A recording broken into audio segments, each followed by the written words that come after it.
You can tell I've been away too long. It's good to be back. The sixth angel poured out his bowl on the great river Euphrates, and its water was dried up to prepare the way for the kings from the east.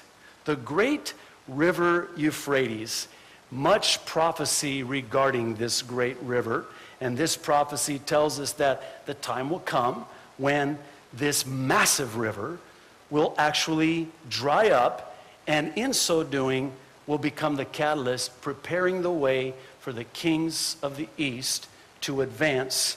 And we're going to read now in Revelation chapter 9. If you want to turn back a couple of pages, verses 13 through 16, we're going to see what happens when they do. The sixth angel sounded his trumpet, and I heard a voice coming from the horns of the golden altar that is before God. It said to the sixth angel who had the trumpet, "Release the four angels who are bound at the great river Euphrates." And the four angels who had been kept ready for this very hour and day and month and year were released to kill a third of mankind. The number of the mounted troops was, watch this, 200 million. And I love the NIV. I heard their number, John writes and records. I heard it. It was 200 million. An army of 200 million men? That's what this prophecy foretells, is that an army of 200 million men will march across a dried up Euphrates riverbed, and it will allow them to wield unspeakable carnage, and a third of the earth's population will perish. Unbelievable, unthinkable, and it begs the question, what and where is the Euphrates River, and who are these 200 million men? Let's start with the river Euphrates. The Euphrates is mentioned in Scripture 25 times. Now, it was the northernmost boundary of the land promised to Abraham. Interesting. By the way, the southernmost boundary of the promised land was another river, the river Nile. Now think about that for a second. You got the river Euphrates. Now, for those of you who know your geography, I never did well in geography in school, much to my regret now, because I sure could have used geography. Thank God for the internet. I can do my research and study and do my homework now, all these years later. But interesting that if the boundary was the Euphrates to the north and the Nile to the south, that's a lot of promised land. That means that Egypt and Iraq and all of these Middle Eastern nations are on God's real estate. That was land promised to Israel. Do you know that Israel has never occupied all of the promised land given to them? Why? Because they gave to man what God had given to them, and they did not enter into the fullness of all that God had promised them. And I think about that in the Christian experience. How many promises do we not realize and experience and enter into? The promises that God has given us. One has counted some 3,000 Bible promises in the Scripture. I wonder how many of us heretofore have not realized all of those promises that God has had for us. Anyway, that's the promised land, and the river Euphrates was the actual boundary. Now, here's a few facts about this river. It has a place both in history and prophecy, and it's one of the most important rivers in the world. First of all, it's 1,700 miles long. It begins in Turkey. Passing through Turkey, it flows through Syria and Iraq. Again, of all places, Iraq. It empties into the Persian Gulf. And it has an annual flow of, get this, 990 billion with a B cubic feet of water. That's a lot of water. It's a massive river. The massive size of the Euphrates River and the prophecy about it drying up is really fascinating if you think about it. Now, is this going to be a supernatural or a natural? I don't know that it needs to be either or. It could be both. I suggest to you that we may be witnessing the beginning of the fulfillment of this prophecy right before our very eyes in a couple of ways.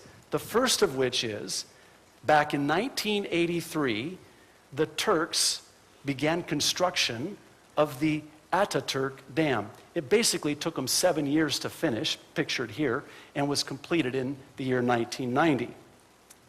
Now, because about 90% of the total annual flow from the Euphrates originates in Turkey, with this dam, they can literally dry up the Euphrates River, stopping the flow into the neighboring countries. And they've done that.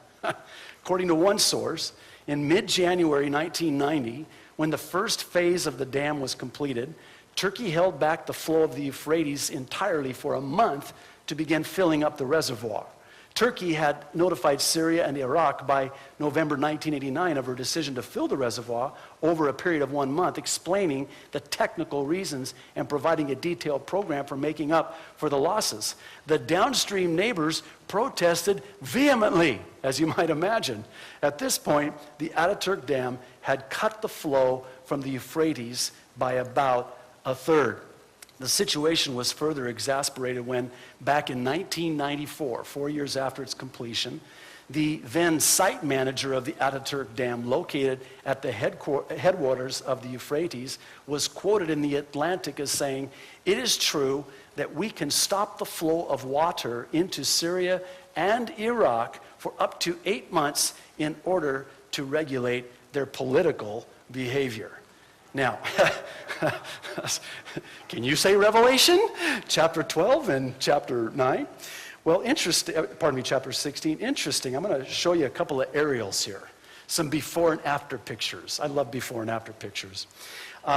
This is August 20th, 1983, before the Ataturk Dam was constructed. You can sort of see the flow of the Euphrates River, see the area that would be where Turkey is located, and then of course the arrows pointing down to Syria and Iraq as the bordering neighbors. Now, here's the same aerial photo in the year 2002, after the Ataturk Dam was built. And you can see where the dam is and where the water is as a result of where the dam is. So, is Turkey going to be used to fulfill this prophecy and dry up the Euphrates?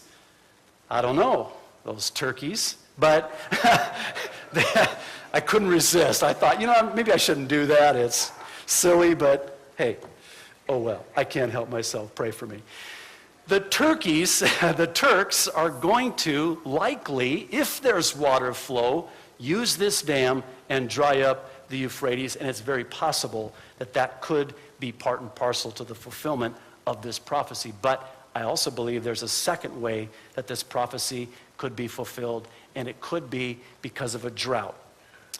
Do you realize that for the last couple of years there has been a drought in this area? And among other things, this drought is both shrinking down and drying up the Euphrates. Someone sent me an email from the New York Times. I don't like to quote the New York Times for what would be deemed obvious reasons.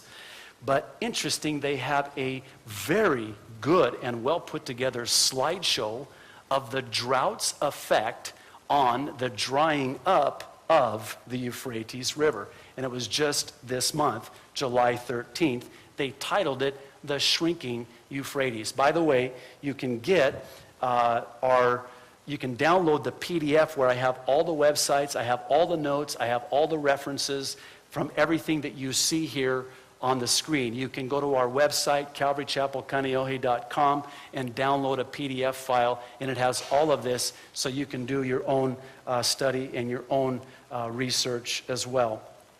But listen to what this New York Times article says. Strangled by the water policies of its neighbors, Turkey and Syria, a 2-year drought, and years of misuse by Iraq and its farmers, the Euphrates River is significantly smaller than it was just a few years ago.